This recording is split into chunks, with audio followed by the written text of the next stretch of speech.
Ah, pourquoi tu Semeur. m'enregistres pas? Oh, merci.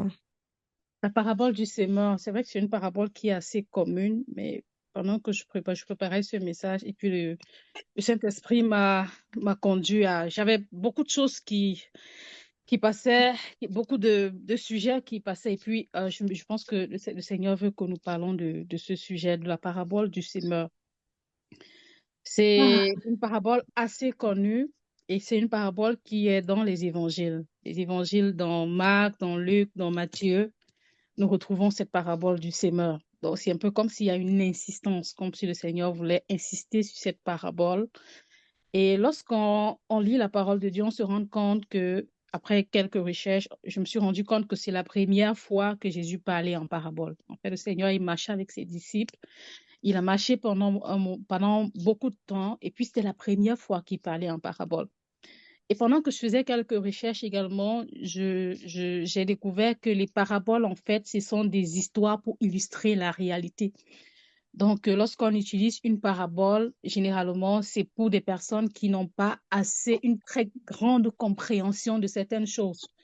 Et on peut illustrer par des images et par des paraboles pour que des personnes puissent comprendre exactement en touchant du doigt et comprendre ce que le Seigneur voulait dire. Le Seigneur voulait parler, il voulait parler de la parole de Dieu, il voulait parler des terres. Et dans cette parabole, on a l'image de quatre catégories de terres, donc quatre catégories de personnes. On a l'image également du semeur. Et on se rend compte que dans cette parabole également, le Seigneur ne dit pas qui est le semeur. Il parle des terres, il parle de quatre catégories de terres, mais il ne parle pas du semeur. Et par là, on peut comprendre que le semeur, ça peut être tout le monde. Ça peut être tout le monde qui est porteuse de bonnes nouvelles. Ça peut être tout le monde. Ça peut être ton pasteur, ça peut être ton frère, ça peut être ton ami, ça peut être nous entre nous. Ça peut être moi, ça peut être Brielle, ça peut être Maman Grace, ça peut être Ticia, ça peut être Raoul, ça peut être Maman José. C'est tout porteur de bonnes nouvelles qui peut être identifié comme le semeur. Je vais lire pour nous Matthieu 13 à partir du verset 1. Ils disent le même jour, Jésus sortit de la maison et s'assit au bord de la mer. Une grande foule s'était assemblée auprès de lui. Il monta dans une barque et il s'assit. Toute la foule se tenait sur le rivage. Il leur parla en parabole sur beaucoup de choses et il dit, un semeur sortit pour s'aimer comme il semait. Une partie de la semence tomba le long du chemin. Les oiseaux vinrent et la mangèrent. Une autre partie tomba dans des endroits pierreux où elle n'avait pas beaucoup de terre. Elle leva aussitôt parce qu'elle ne trouva pas un sol profond. Mais quand le soleil parut, elle fut brûlée et sécha, faute de racines. Une autre partie tomba parmi les épines. Les épines montèrent et l'étouffèrent. Une autre partie tomba dans la bonne terre. Elle donna du fruit, un grain 100, un autre 60, un autre 30. Que celui qui a des oreilles pour entendre, entende. Et plus bas, au verset 18, le Seigneur il donne l'explication de sa parabole. Et puis il dit, vous donc écoutez ce que signifie la parabole du semeur. Lorsqu'un homme écoute la parole du royaume et ne la comprend pas, le malin vient et enlève ce qui a été sémé dans son cœur. Cet homme est celui qui a reçu la semence le long du chemin. Celui qui a reçu la semence dans les endroits pierreux, c'est celui qui entend la parole et la reçoit aussitôt avec joie. Mais il n'a pas de racine en lui-même, il manque de persistance et dès que survient une tribulation ou une persécution à cause de la parole, il y trouve une occasion de chute. Celui qui a reçu la semence parmi les épines, c'est celui qui entend la parole, mais en qui les soucis du siècle et la séduction des richesses étouffent. Cette parole étouffe cette parole et la rend infructueuse. Celui qui a reçu la semence dans la bonne terre, c'est celui qui entend la parole et la comprend. Il porte du fruit et un grain en donne 100, un autre 60, un autre 30. À travers cette parabole, on peut comprendre qu'il y a quatre types de terres que le Seigneur a identifiées. Et puis, je me posais la question à moi-même, où est-ce que je me trouve dans ces quatre types de terres? Est-ce que je suis la personne qui écoute la parole et qui ne la comprend pas? Parce que si tu écoutes la parole, lorsque la parole de Dieu sort, la parole de Dieu, la Bible nous dit que la parole de Dieu, elle est vivante et elle est efficace. Elle est efficace, elle est comme une épée à double tranchant. Donc, ça veut dire que quand la parole de Dieu sort, c'est pour venir agir, c'est pour venir traiter quelque chose, traiter quelque chose. Lorsque la parole de Dieu sort, la parole de Dieu est esprit et vie. La parole de Dieu, lorsqu'elle sort, elle vient traiter quelque chose dans le cœur, elle vient traiter quelque chose dans nos vies, elle vient traiter. Mais le mensonge de l'ennemi, c'est quoi? L'ennemi, c'est qu'il vient voler dans nos vies. Lorsque nous recevons la parole de Dieu, c'est la parole de Dieu qui vient voler. La Bible nous dit que le voleur, l'ennemi ne vient que pour voler, tuer et détruire. Qu'est-ce qu'il vient voler? Il vient voler la parole de Dieu. Il vient tuer la parole de Dieu. Il vient détruire la parole de Dieu que nous recevons. Quelle est notre attitude en tant qu'enfant de Dieu, en tant que chrétien, lorsque nous recevons la parole de Dieu? Est-ce que nous sommes capables d'identifier que ça, c'est la parole de Dieu, ça, c'est la parole que le Seigneur est venu déposer? Parce que lorsque la parole de Dieu vient, elle vient résoudre une situation. Et si tu te retrouves parmi ces catégories de terre dont l'ennemi vient voler, dont l'ennemi vient tuer, dont l'ennemi vient détruire, tu ne vas pas être capable d'avoir la solution que le Seigneur est venu déposer dans ta vie. On nous parle ici d'un homme qui écoute la parole de Dieu et ne la comprend pas. Lorsque nous écoutons la parole, nous allons à l'école, à l'église, nous écoutons peut-être les messages du jeudi, nous écoutons dans nos groupes de prière, entre autres. La parole de Dieu, elle sort toujours pour une raison. La parole de Dieu ne sort jamais pour rien. Parce que Dieu ne parle pas en vain. Il n'y a pas d'accident lorsque le Seigneur parle. Et une chose est sûre, c'est que parfois, on écoute souvent certaines personnes. Je suis venue pour une personne, on l'a encore écouté lorsque le prophète parlait. Lorsque je viens pour une personne. Et cette personne, c'est toi. Le Seigneur ne parle. La parole de Dieu ne sort jamais en vain. On ne se retrouve pas dans un environnement, on ne se retrouve pas dans un endroit où la parole de Dieu est prêchée par accident.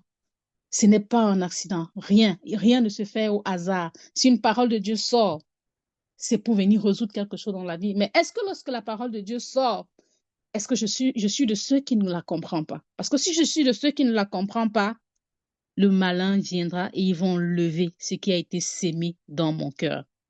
Il dit ce qui a été sémé dans ton cœur. Donc, si je ne comprends pas la parole de Dieu peut sortir, mais tu ne la comprends pas. Elle vient avec toute son essence. La parole de Dieu peut sortir, mais tu ne la comprends pas. Mais si tu ne comprends pas la parole de Dieu, c'est alors le malin vient, il enlève ce qui a été sémé dans ton cœur. D'où l'attitude de notre cœur lorsque nous écoutons la parole de Dieu. Parce que l'attitude de ton cœur peut te permettre de ne pas recevoir la parole de Dieu. L'attitude de ton cœur peut te donner de ne pas comprendre la parole de Dieu. Là, tu peux avoir un cœur douteux, tu peux avoir un cœur ça dépend de l'attitude de ton cœur. Est-ce que pendant que je reçois la parole de Dieu, est-ce que mon cœur est disposé? Est-ce que pendant que je viens dans la présence de Dieu, est-ce que mon cœur est disposé? Est-ce que je suis sensible à sa présence? Est-ce que je suis sensible à la parole de Dieu pendant que je viens dans sa présence? Parce que c'est un danger pour moi si je viens dans la présence de Dieu. Parce que lorsque je viens, c'est parce qu'il y a des choses qui doivent être résoudre dans ma vie.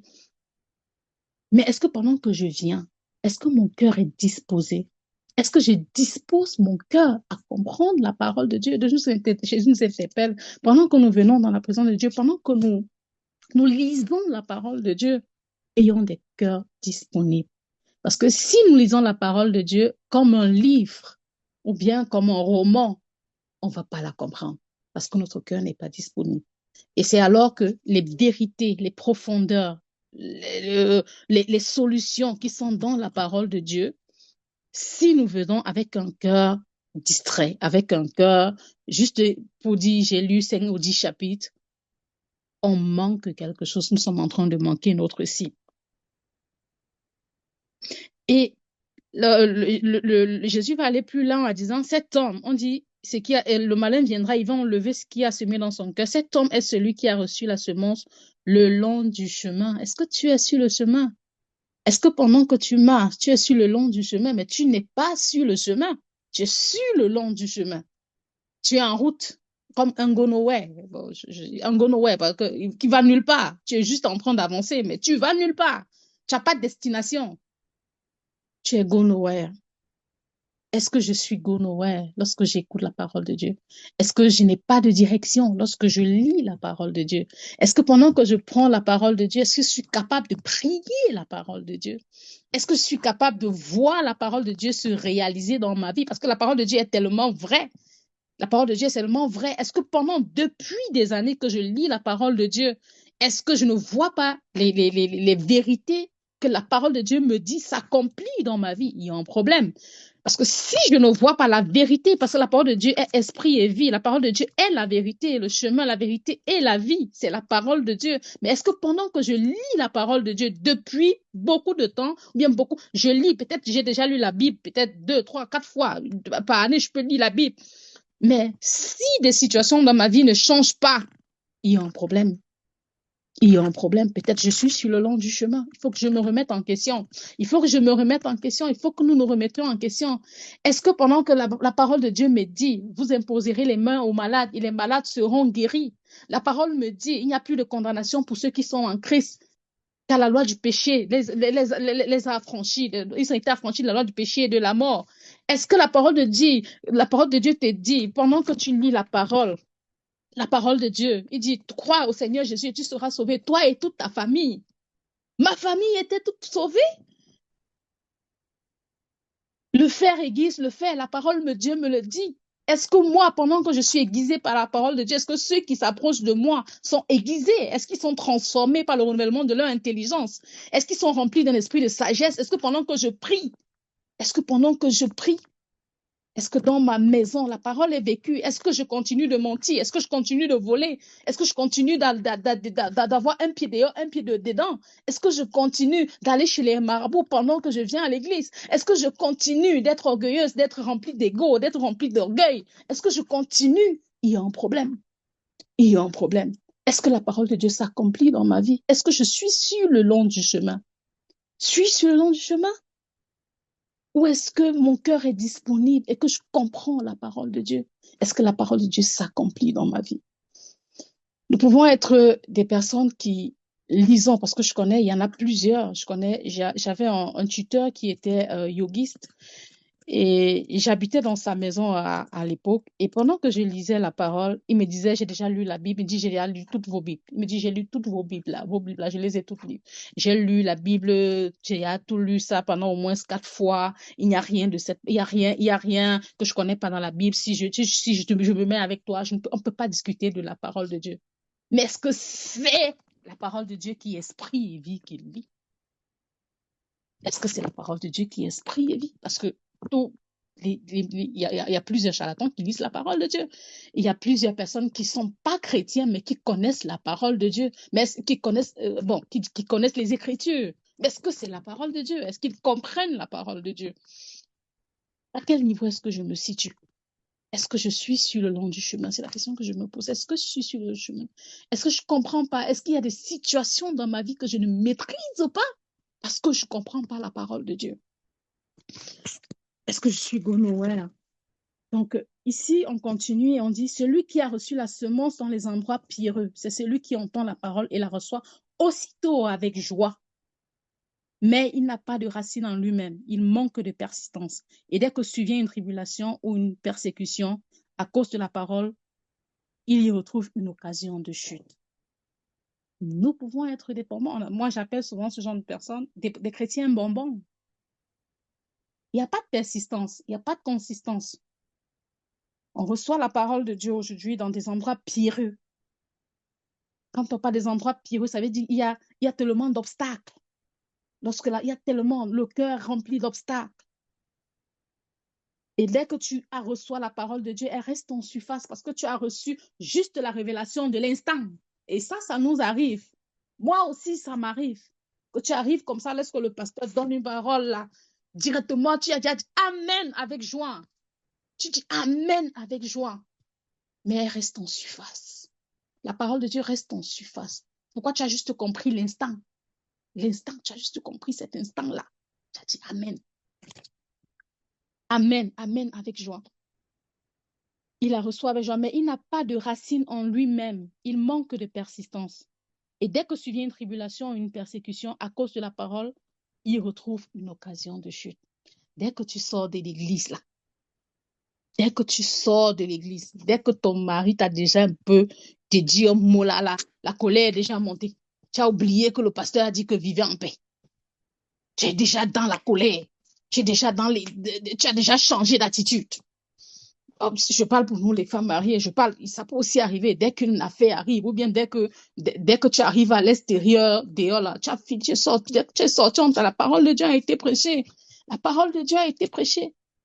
Dès que tu sors, dès que tu trouves seulement une occasion, ton langage change. Directement, le langage change. Ou bien dès que tu te retrouves dans un autre environnement, qui n'est pas un environnement chrétien, c'est comme si tu appartenais à cet environnement-là. C'est un endroit, la parole de Dieu est restée juste en surface. Tu as reçu juste la révélation de l'instant, parce que dans l'assemblée, il y a une grâce. Il y a une grâce qui est déversée dans l'assemblée. Tu as reçu la grâce de l'instant. Mais est-ce que toi-même, il y a de la persistance? Est-ce que lorsque tu as une vie de prière, est-ce que tu as une vie de méditation? Est-ce que tu as une vie, est-ce que tu lis la parole? Est-ce que tu as une vie de méditation? Est-ce que tu as une relation profonde avec Dieu? Est-ce que tu pratiques la communion fraternelle? Est-ce que tu pratiques que vous demeurez dans la communion fraternelle, dans la prière, dans la méditation, dans l'action du peuple et tout? Je ne me rappelle plus trop du passage, mais c'est ce que la Bible nous dit. Est-ce qu'il y a une vie de persistance? Est-ce que tu es chrétien du dimanche?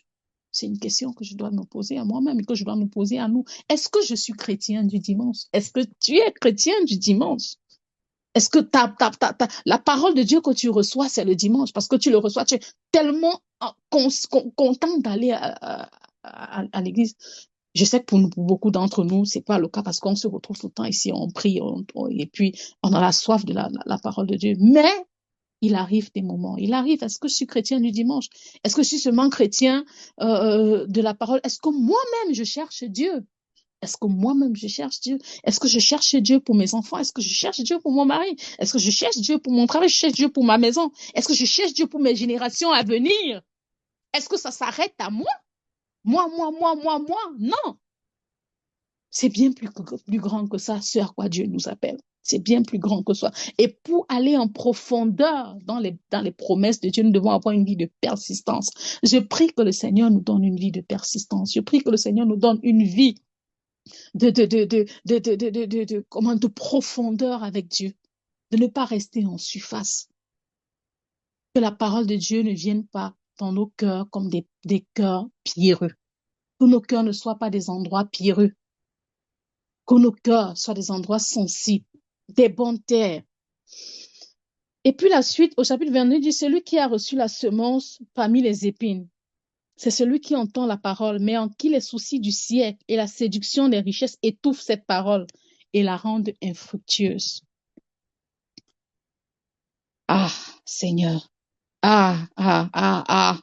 les épines, les épines, les épines, les épines, les épines. Il y en a tellement. Nous vivons tellement des épines, mais est-ce que les épines ont raison de nous? Est-ce que les épines ont raison de ma vie? Est-ce que les épines ont raison de ma vie de prière? Est-ce que les épines ont raison de ma vie? Les soucis de ce monde, les soucis de ces siècles. Est-ce que le manque d'argent, la solution, la situation de ma famille, la situation de mon mari, la situation de mon enfant, la situation, est que dès que je reçois la parole, le diable vient me dire, pas derrière, toi, tu étais même à l'église, est-ce que tu sais que demain, il faut que tu payes le loyer? Est-ce que tu sais que demain, il faut que tu sors chercher l'argent pour payer le loyer? Il faut que tu fasses ceci. Je ne dis pas qu'il ne faut pas aller travailler, mais est-ce que c'est ça qui remplit nos pensées? Est-ce que ce ne sont pas les promesses de Dieu qui doivent remplir? Le Seigneur, une chose que je dis toujours, Seigneur, tu m'as dit que tu prendras soin de moi. Peu importe la situation, tu prendras soin de moi. Seigneur, c'est le deal que toi et moi on a. Tu prends soin de moi. Tu prends soin de moi. Tu prendras soin de moi et je te fais confiance. Je te fais confiance parce que je sais que tu prendras soin de moi. Même dans mes égards, Seigneur, tu prendras soin de moi. Est-ce que je suis plus consciente des obstacles autour de moi? Est-ce que je suis plus consciente que je ne sais pas chanter? Est-ce que je suis plus consciente que je connais pas prêcher? Est-ce que je suis plus consciente comment dire, que les enseignements c'est pour les autres? Ou bien est-ce que je suis plus consciente qu'à l'église là je viens seulement m'asseoir, après je sors, je pars parce que je suis trop timide? Est-ce que je suis trop timide? Est-ce que je suis trop bouillante? Est-ce que c'est ça le souci que tu as dans ta tête qui t'empêche de recevoir la parole de Dieu. Que le Seigneur nous délivre de tout ça au nom de Jésus. Que le Seigneur nous délivre. Alors, celui qui a reçu la semence dans la bonne terre, c'est celui qui entend la parole et la comprend. Il porte du fruit et le grand en donne 100, un autre 60, un autre 30. Soyons des bonnes terres. Je prie que le Seigneur nous donne d'être des bonnes terres. Il commence par un autre qui en donne 100, un autre 60, un autre 30. Donc, ça veut dire, au fur et à mesure, si tu es une bonne terre, tu vas croissant. Tu vas croissant. Tu peux recevoir 30, tu peux recevoir 60, tu peux recevoir 100. C'est à la dimension de ta maturité, à la dimension de ta disposition, à la dimension de ta disponibilité. Parce que le Seigneur dit, il reçoit 100, 60, 30. Mais il reçoit quelque chose. Mais au fur et à mesure que tu avances, que tu deviens, que tu es une bonne terre, que tu es sensible, que ton cœur est sensible à la présence de Dieu, que tu cherches, que tu es conscient que sans Dieu, tu ne peux rien. Et que tu te laisses totalement au Seigneur. Tu te laisses, tu t'abandonnes totalement. Pendant que tu lis ta parole, si tu ne comprends pas, tu dis, Seigneur, je ne comprends pas cette partie. Moi, Saint-Esprit, je n'ai pas compris ça. Il faut que tu me dises, c'est qui est sûr, un autre jour, tu vas comprendre. Parce que le Saint-Esprit répond. Il répond. Le Saint-Esprit répond. D'une manière ou d'une autre, le Saint-Esprit va répondre.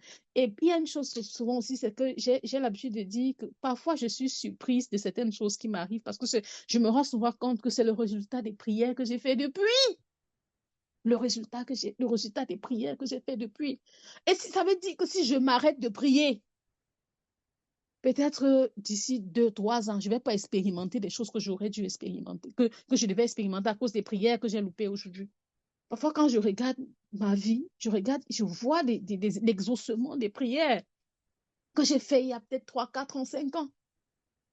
Mais je dois continuer. Peut-être aujourd'hui, nous avons l'exaucement de nos prières, des prières que nous avons fait il y a peut-être 4-5 jours, des exaucements de prières que nous avons fait il y a 1 an, les exaucements de prières que nous avons fait peut-être il y a peut-être 10 ans, les exaucements de prières que nous avons fait il y a peut-être 2 ans.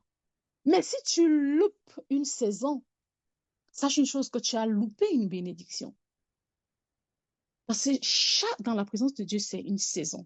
Et quand on parle au Seigneur, le Seigneur agit, le Seigneur répond. Si tu t'arrêtes, c'est pas la prière que le Seigneur répond. C'est la prière, c'est la prière qui vient déclencher. La prière, c'est qui vient déclencher la présence de Dieu. Mais si je suis aujourd'hui, je commence à prier, je prie aujourd'hui, demain, je ne prie pas. La bénédiction que je manifeste, la bénédiction que je manifeste aujourd'hui, c'était le résultat de la prière d'hier. Si aujourd'hui je ne prie pas, ça veut dire que la bénédiction que je devais recevoir après-demain, je ne vais pas la recevoir parce qu'il y a quelque chose que je n'ai pas fait. La parole de Dieu est tellement claire là-dessus. Donc, soyons des bonnes terres. Soyons des bonnes terres, soyons des bonnes terres. Que le Seigneur nous donne d'être des bonnes terres. Et nous pouvons voir également que la bénédiction, c'est le fruit de la parole de Dieu.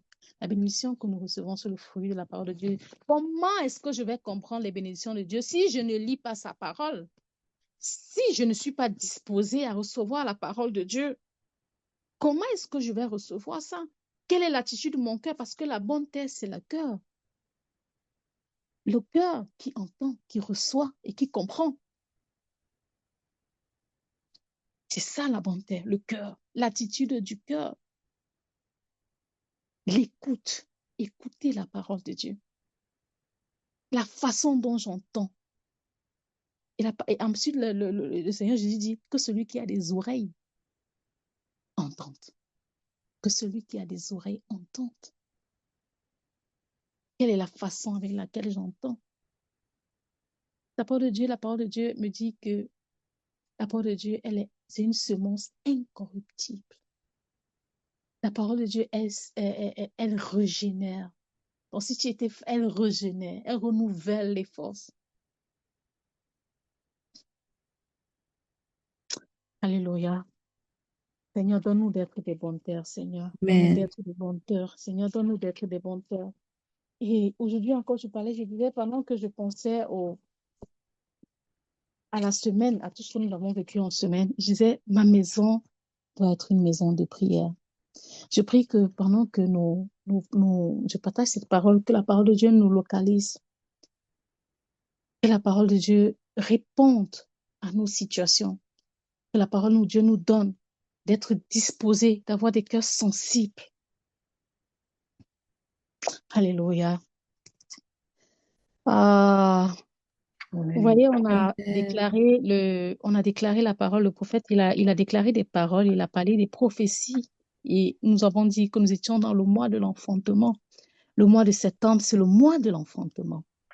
Ah, ah, le mois de l'enfantement, ça veut dire nous avons été enceintes. Nous avons été enceintes de janvier jusqu'en août.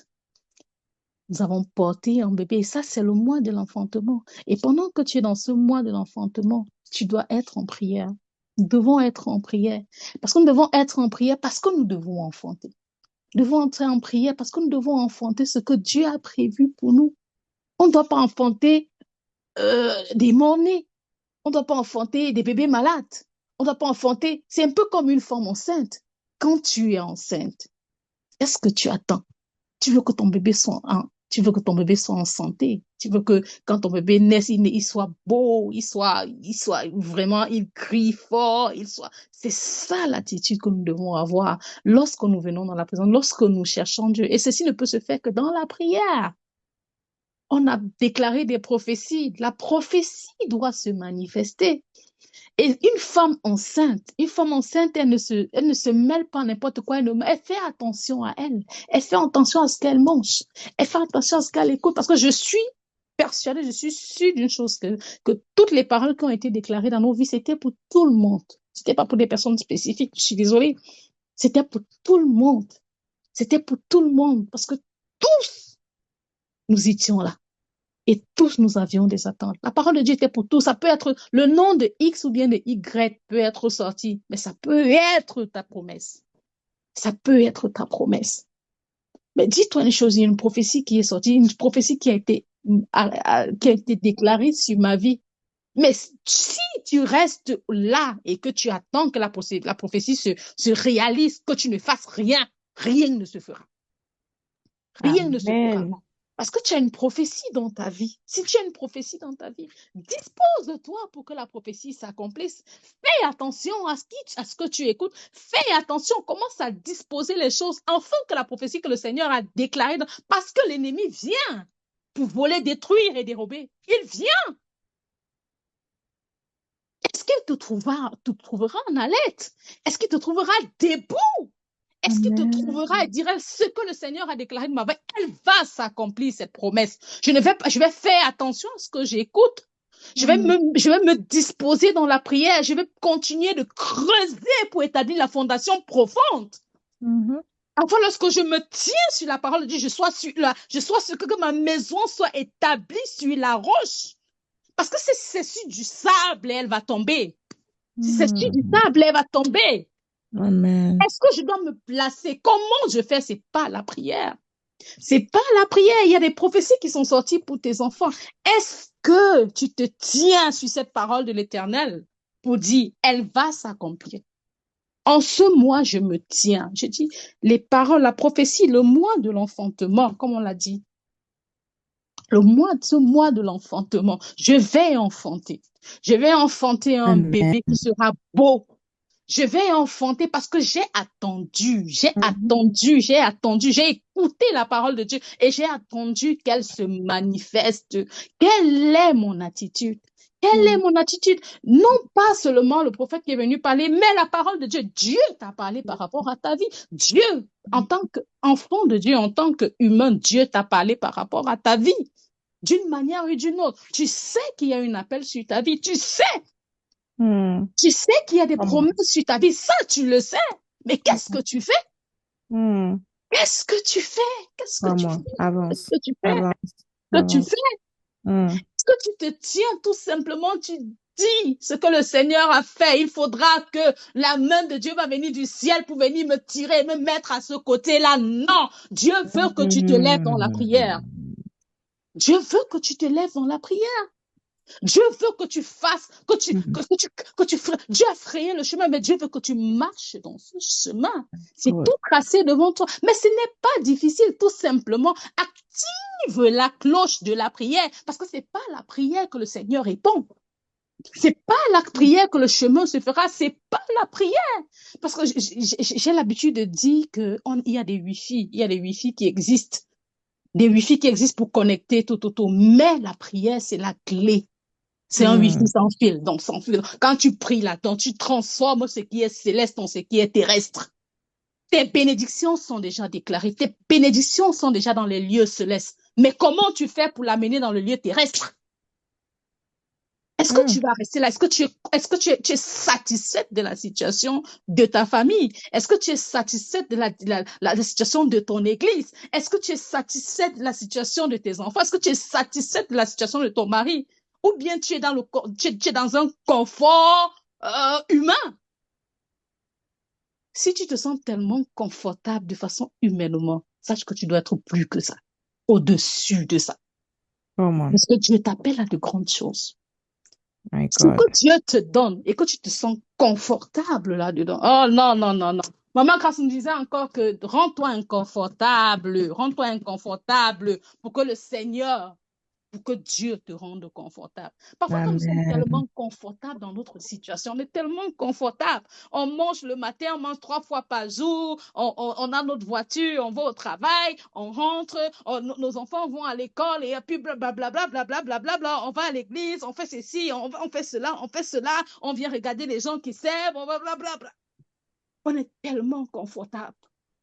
On trouve qu'on n'a rien à faire. Mais non, Dieu attend de toi plus que ça. Il y a des choses que tu dois débloquer. Il y a un autre niveau que tu dois débloquer. Il y a un autre niveau que tu dois débloquer. Il faut que tu débloques ce niveau.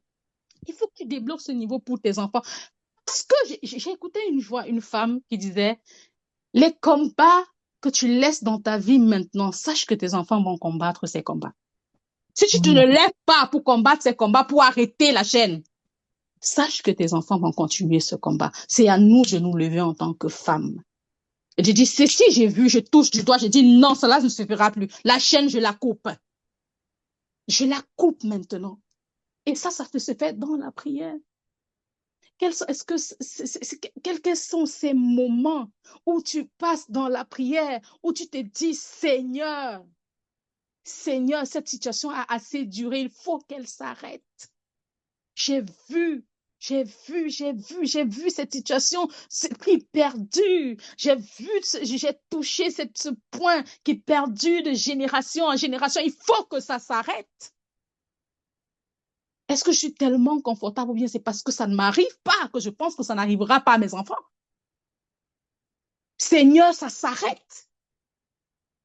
Seigneur, ça s'arrête et c'est dans la prière. Les moments, nous devons nous lever dans la prière.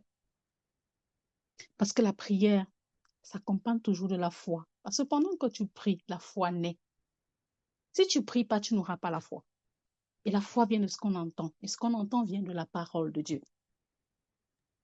Amen. Si tu ne Amen. pries pas, tu n'auras pas la foi. Tu n'auras pas la foi, je suis désolée. Si tu ne pries pas, tu n'auras pas la foi. Tu auras peut-être la conviction. Je ne sais pas trop comment je peux appeler ça, mais tu auras peut-être une autre façon. Mais ce ne sera pas la foi. Parce que la prière, la foi, la prière crée la foi. La prière active la foi. La prière active ta foi. Si tu pries pas, tu pourras pas. Tu pourras pas. Tu vas toujours trouver que c'est trop difficile. Tu vas trouver que tu ne peux pas. Tu vas trouver que ce n'est pas ton combat. Tu vas trouver que ce n'est pas ta part. Tu vas trouver que la situation, elle est normale. Mais c'est pas normal. C'est pas normal. Il faut que tu pries, maman. Il faut que tu te lèves dans la prière. Il faut que tu pries. Il faut que tu pries. Il faut que tu pries. Tu n'as pas besoin d'entrer dans une chambre et te fermer. La Bible nous dit prier sans cesse. Pendant que tu cuisines, prie. Pendant que tu marches, tu vas jeter tes enfants. Prie. Moi, parfois, à un moment, c'était difficile pour moi. Ce que je faisais, c'est que je disais, OK, je sors, je marche 1 heure, je marche 3. Pendant les 1 heure, pendant que je marche, je prie. Quand tu sors, tu pries. Dans ta voiture, tu pries. Tu pries. Parce que c'est la prière qui appelle la prière. Tu ne pries pas, tu vas rester là. C'est la prière qui appelle la prière. Plus tu passes du temps dans la prière, plus tu as soif de prier. Plus tu lis la parole de Dieu, plus tu as soif de lire la parole. Hey, Plus tu ne lis pas, tu tu n'auras, me tu provoques. vas t'arrêter. Amen. Marado Il faut que tu Saliada. continues. Il faut que tu commences. Plus tu C'est le quoi fais, tu ça? vas le faire plus. Come on. Oh, Jésus. Yes. Alléluia, nous allons prier. Amen. Que le Labrado Seigneur nous Saliada. donne, que le Seigneur nous donne, Eish. que le Seigneur nous donne d'être des femmes de Amen. prière. Que le Seigneur nous donne de comprendre l'importance de la prière. Que le Seigneur nous donne de nous lever dans la prière. Oh, Éternel. Yes. Yes. Ayabradosakapaliadababashande. Seigneur, nous prions au nom de Jésus. Seigneur, donne-nous Amen. d'être des femmes de prière. Seigneur, Seigneur, donne-nous donne-nous de des nous femmes lever. Seigneur, ne de nous donne pas prière. de nous satisfaire Permets-nous de de notre nous lever dans situation. la Seigneur, prière. je ne On veux ne pas se me satisfaire satisfait de ma jamais, situation. mon Dieu, de la Seigneur, je ne veux portion pas d'aujourd'hui, demeurer, Seigneur, mais dans ma qu'on cherche condition. Seigneur, davantage à crois que tout monter. va bien. Dans la Seigneur, portion tout d'aujourd'hui ira n'est pas bien, Seigneur, quand je suffisant. saurai On que a tu es au besoin de contrôle. plus, de Seigneur, plus, de donne-moi d'être plus une de femme toi, de de prière. plus de Et toi, de plus. Le chercher feu d'aujourd'hui ne suffit pas. ta Le face. feu